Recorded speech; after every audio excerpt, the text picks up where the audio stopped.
child Adrian to be baptized. In doing so, you're accepting the responsibility to train him to practice our Catholic faith. It will be your duty to bring him up to keep God's commandments as Christ taught us, by loving God and by loving our neighbor. So do you clearly understand what you are undertaking? We do. That is your response. The next question is for the appearance in Manila. Baka na rin ng kandila kasi walang walang masyadong nilong na nakakita.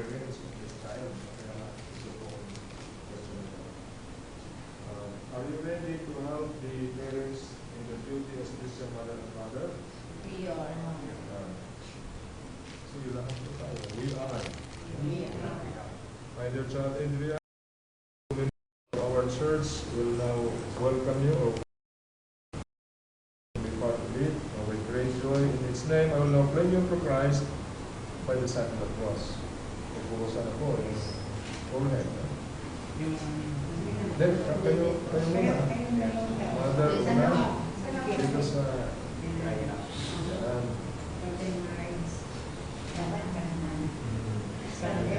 Tapos, yung ninang po. Isa po kayo.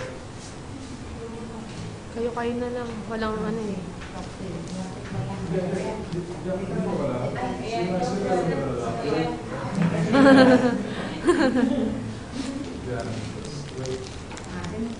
Ano pa? Wala yung ibang mga nino. Sige. Lawan. Kaya.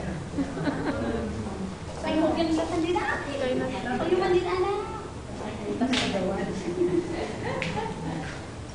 Wala na po ba?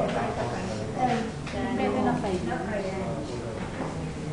Ako lang ulit kayo, balik ulit kayo. Pwede na sila. Balik na kayo dun sa gusto.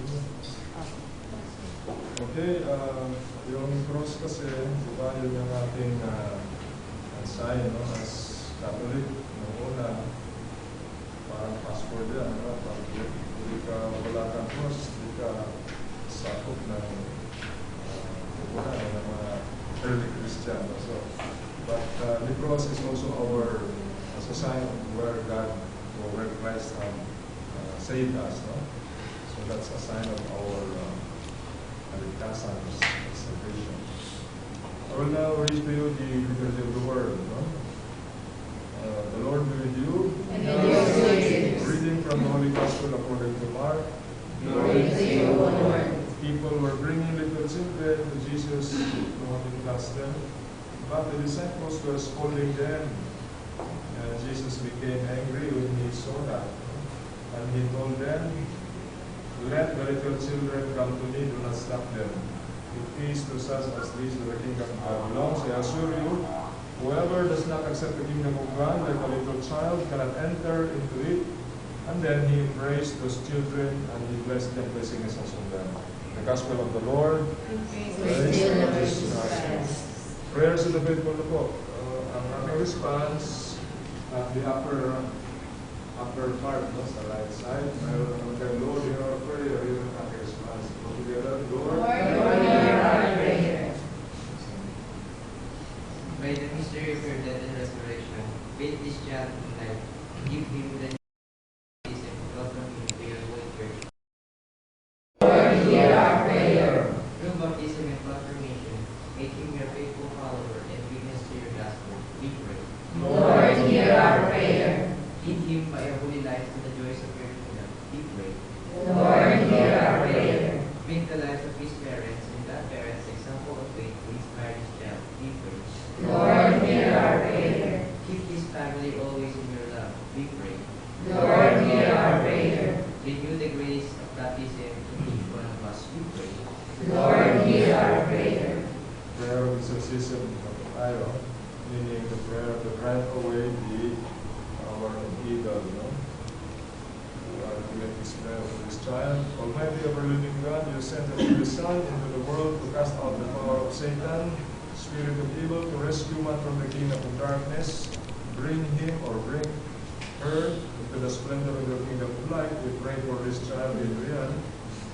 Set him free from the original sin and make make him the temple of your glory. Send the Holy Spirit to dwell within him, through Christ our Lord, whose Son. Amen.